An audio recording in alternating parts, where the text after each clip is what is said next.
A'udzubillahi minasyaitonirrajim. Bismillahirrahmanirrahim.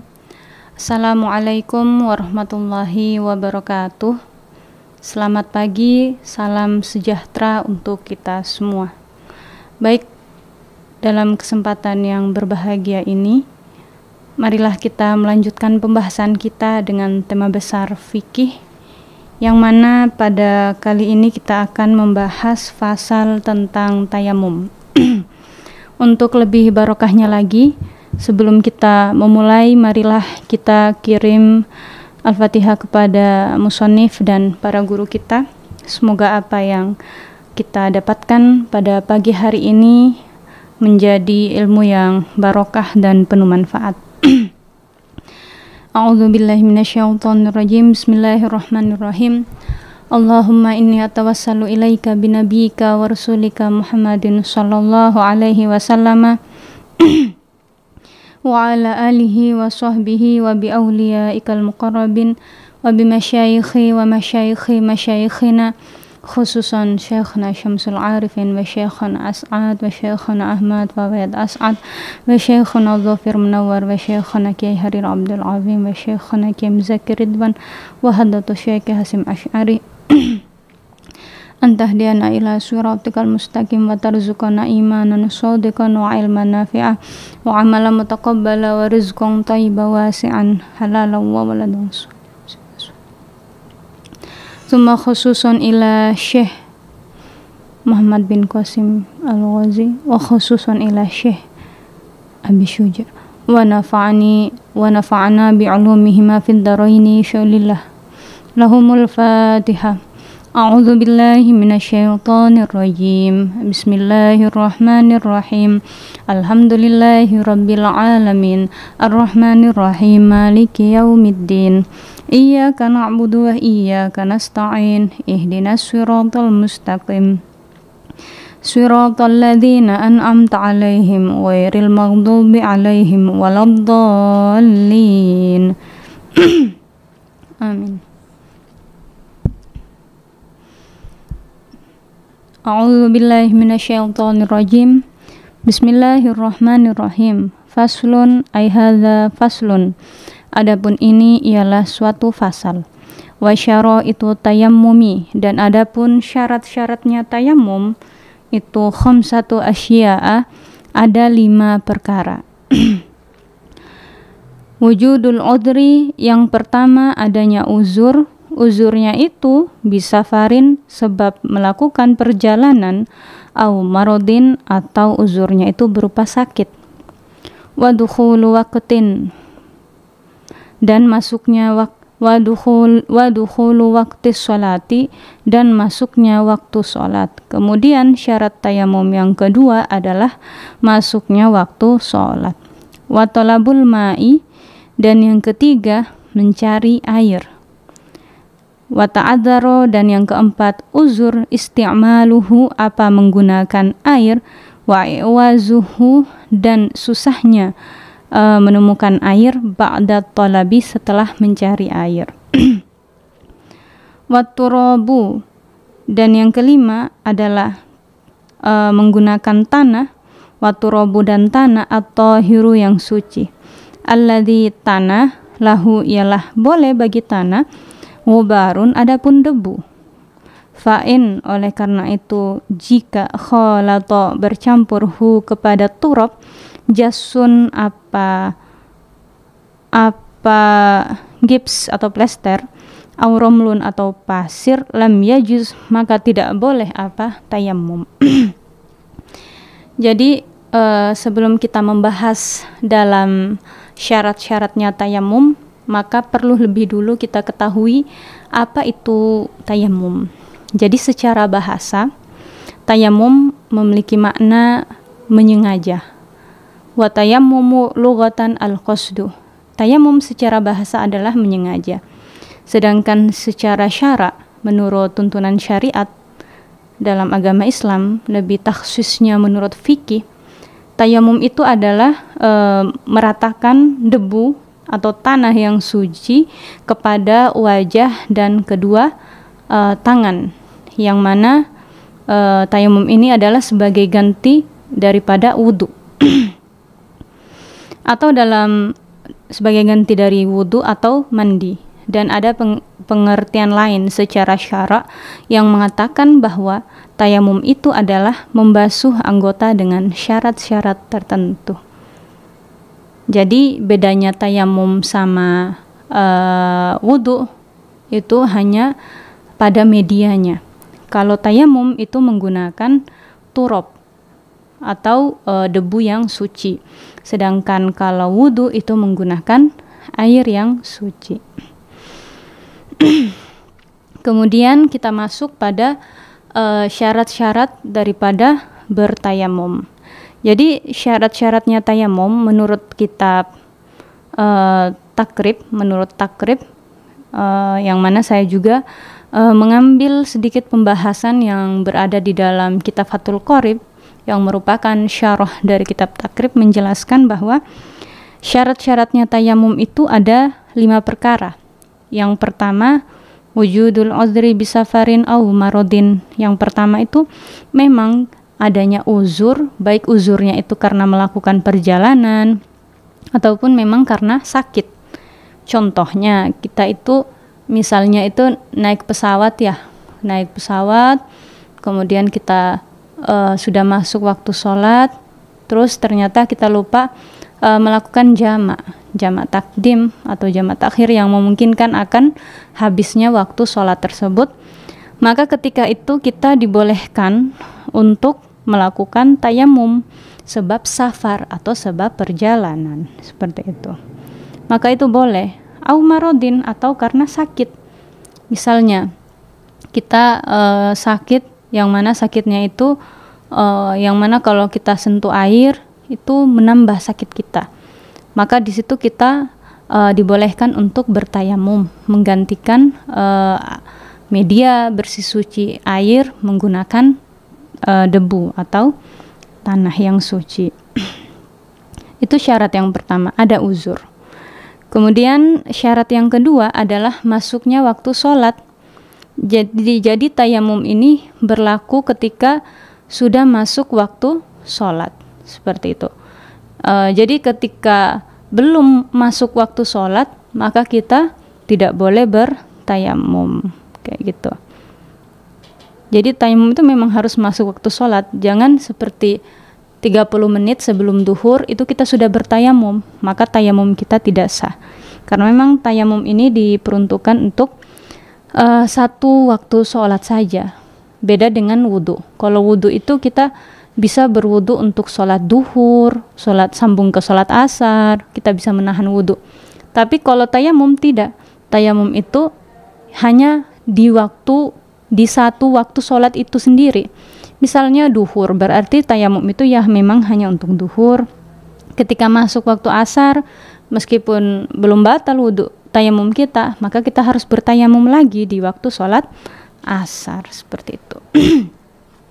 Kemudian yang ketiga, syarat daripada kebolehan bertayamum adalah telah mencari air. Artinya begini, kita sudah berusaha mencari air, artinya mencari air, cari di tetangga air juga kering, cek di sumur juga kering. Artinya ada di situ ada ikhtiar atau ada usaha untuk mencari air gitu. Tapi kalau kita tidak ada usaha mencari air, hanya mengambil asumsi atau kirologi saja bahwa air ini tidak ada, tayamum saja. Jadi seenaknya saja kita mengambil keputusan bahwa kita tayamum saja. Tidak seperti itu, tapi kita memang harus ada usaha untuk mencari air dulu. Ya, usaha seperti itu. Kemudian syarat yang keempat yaitu memiliki uzur untuk menggunakan air. Kemudian setelah kita sudah berusaha mencari air itu pun susah sekali, susah untuk menemukan air. Maka di situ kita boleh bertayamum. Uzur menggunakan air. Kalau di dalam Fathul Qorib itu menjelaskan bahwa contoh uzur menggunakan air itu adalah kalau dia menggunakan air, dia bisa kehilangan dhihabin nafsin, bisa menghilangkan nyawanya, seperti itu. Tapi ini dalam tanda kutip, bukan orang yang takut air ya, seperti itu. Tapi memang orang yang punya uzur tertentu, seperti itu. Contohnya ada orang yang misalnya kalau wudhu menggunakan air di tangan kanannya, di tangannya itu tiba-tiba tangannya tidak berfungsi. Nah itu uzur untuk menggunakan air, maka boleh bertayamum ketika itu, seperti itu. Kemudian ada sebab lain. Ada sebab lain uzur menggunakan air adalah di sini dia sudah berusaha mencari air. Kemudian jarak berapa meter dia berada di tempat yang mana itu ada banyak binatang buas atau ada banyak musuh pencuri yang memungkinkan akan merenggang nyawanya, akan menghabiskan nyawanya. Maka daripada dia ke sana mengambil air kemudian dapat menewaskan nyawanya, mending dia bertayamum. Nah, ini salah satu uzur daripada isti'malul ma'i sama i'wazul ma'i. Seperti itu. Kemudian syarat yang kelima yaitu bertayamum itu menggunakan tanah yang suci atau menggunakan debu yang suci. Terus pertanyaannya di sini adalah di mana letak debu yang suci itu? Yang pertama kita perlu perhatikan tempat di mana kita akan mencari debu untuk bertayamum. Contohnya di ruangan tertentu seperti di ruang tamu, di kamar, bukan di kamar mandi ya. Kita cari tempat-tempat yang wajar untuk kita mencari mediasi debu untuk bertayamum. Kemudian yang kedua itu usahakan kita mencari debunya itu di tempat yang tinggi, agak tinggi, bukan di meja, tidak, bukan juga di tempat-tempat yang memungkinkan kebanyakan manusia untuk berinteraksi di situ. Seperti itu. Contohnya kita menggunakan debu yang ada di tembok tapi yang agak tinggi, seperti itu. Terus perlu kita perhatikan di sini ada redaksi yang mengatakan fa in khalatahu jassun aw ramlun lam yajuz, maksudnya apabila ada tempat yang menjadi mediasi tanah atau debu itu ternyata terkena pasir yang terkena pasir atau terkena bekas gips. Gips itu kalau saya cari maknanya tadi itu seperti perban, tapi perbannya itu terbuat dari semen. Bekas semen itu jatuh di tempat yang kita mau gunakan untuk bertayamum, maka di situ tidak boleh, lam yajuz bahasanya, tidak boleh kita bertayamum karena sudah kholat, sudah bercampur, artinya bukan debu yang suci lagi karena sudah musta'mal kalau bahasanya di pembahasan wudhu, seperti itu. Nah, itulah 5 syarat yang perlu kita perhatikan ketika melakukan tayamum. Tapi ada hal yang lebih kita menjadi yang perlu kita perhatikan lagi, bahwa ketika kita tayamum, misalnya nih di sini debu, kemudian kita meletakkan tangan kita bertayamum. Nah, bekas yang sudah kita gunakan, kita tempelkan tangan kita di tempat tadi itu untuk mengambil debu, itu ketika ingin kita membasuh di bagian tangan lagi, jangan kita ambil di debu di tempat yang pertama tadi, tapi kita harus pindah lagi di sebelahnya. Kenapa? Karena di situ sudah kholat, sudah bercampur, tidak boleh. Baik, kita lanjut ke fardu-fardunya tayamum. Wa faraiduhu, dan adapun fardu-fardunya tayamum itu arba'atu asya'a, ada 4 perkara. An-niyatu, yang pertama adalah niat. Wa mashul wajhi, dan kedua adalah mengusap wajah. Wa mashul yadaini, dan ketiga adalah mengusap kedua tangan. Ma'al mirfaqaini, bersama kedua siku. Wa tartibu, dan keempat adalah tertib. Jadi fardu-fardunya tayamum itu ada 4. Fardu ada 5 ya, hukum taklif. Ada fardu, sunnah, haram, kemudian mubah, ada makruh. Nah, ini ada fardu. Fardu itu adalah perkara yang wajib. Artinya wajib kita lakukan. Jadi ada 4 hal yang wajib kita lakukan di dalam bertayamum. Yang pertama an-niyatu, niat. Kita harus niat. Kemudian yang kedua mengusap wajah sampai ke batasan-batasan seperti dalam wudhu. Kemudian yang ketiga adalah mengusap kedua tangan. Kemudian tertib. Artinya tertib, tidak boleh kita mendahulukan mengusap tangan dulu baru wajah. Jadi dalam kaitannya di sini hanya ada 2 anggota yang kita usap. Yang pertama adalah wajah dan kedua tangan. Jadi tayamum inti hanya 2 saja, hanya 2 anggota, wajah dan kedua tangan. Seperti itu. Niat tayamum itu berbeda. Niat tayamum itu berbeda. Itu kita harus mengambil istibah. Artinya kebolehan, bukan hal lain. Jadi nawaitu tayammuma listibahatis sholati fardhon lillahi ta'ala. Saya niat bertayamum listibahatis sholati untuk kebolehan melaksanakan sholat fardhon lillahi ta'ala, ke fardu karena Allah ta'ala. Seperti itu. Lanjut. Wa sunnanuhu, dan adapun kesunahan-kesunahannya tayamum, salah satu asya'a, itu ada 3 perkara. At-tasmiyatu, yang pertama adalah membaca basmalah. Wa taqdimul yumna, dan kedua adalah mendahulukan yang kanan, alal yusra, atas yang kiri. Wal muwalatu, dan terus menerus. Jadi ada 3 ya, yang ketiga adalah terus menerus. Sunnah-sunnahnya tayamum itu ada 3. Yang pertama membaca basmalah di awal tayamum. Kemudian yang kedua adalah mendahulukan anggota yang kanan daripada anggota yang kiri. Kemudian yang ketiga adalah mualah. Mualah itu terus menerus. Jangan seperti ini. Kita tayamum di wajah, kemudian kita berlari untuk mengambil jemuran, terus masak, terus tadi oh iya sudah tayamum bagian wajah, lanjut di tangan. Jangan, karena di sini ketentuannya itu mualah, harus mualah terus menerus. Toh ini hanya 2 anggota wudhu, muka, wajah, dan kedua tangan. Walladzi, dan adapun sesuatu ya betulu yang membatalkan apa alladzi at-tayammuma kepada tayamum, salah satu asya'a, itu ada 3 perkara.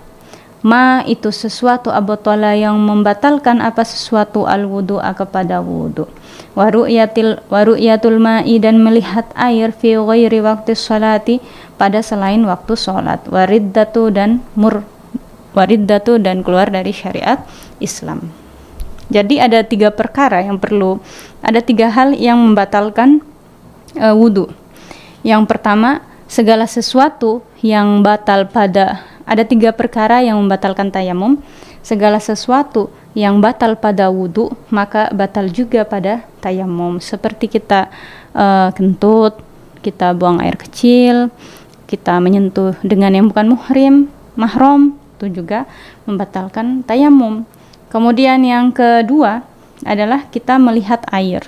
Jadi ketika kita sudah bertayamum, tiba-tiba kita ketemu air 1 botol. Oh, itu air, maka tayamum kita batal. Kita harus wudhu lagi baru melaksanakan ibadah sholat. Seperti. Atau sebelum masuk waktunya sholat itu, umpama kita punya azam, tawaham, kita punya berazam bahwa nanti akan bertayamum. Tahu-taunya ketemu air, maka azam kita batal, tawaham kita batal, maka kita harus berwudu menggunakan air yang kita pakai. Atau riddah itu keluar dari syariat Islam, artinya dia tidak memiliki keyakinan lagi dengan agama Islam, maka ketika itu tayamumnya batal. Semua apa yang menjadi tanggungan dalam agama Islam yang dia emban itu batal, seperti itu. Baik, inilah penjelasan tentang tayamum, yang mana pada minggu berikutnya kita akan membahas tentang sohibul jabair, yaitu orang yang memakai perban, itu bagaimana cara bertayamum. Nah, Nah, itu kita akan bahas pada minggu yang akan datang. Semoga apa yang kita peroleh pada pagi hari ini kiranya memperoleh berkah. Wallahu a'lam bishawab. Al-Fatihah. A'udzubillahi minasyaitonirrajim. Bismillahirrahmanirrahim. Alhamdulillahirabbil alamin arrahmanirrahim maliki yaumiddin iyyaka na'budu wa iyyaka nasta'in ihdinas siratal mustaqim siratal ladzina an'amta 'alaihim ghairil maghdubi 'alaihim waladdallin amin. Sekian, wassalamualaikum warahmatullahi wabarakatuh. Selamat pagi, salam sejahtera untuk kita semua.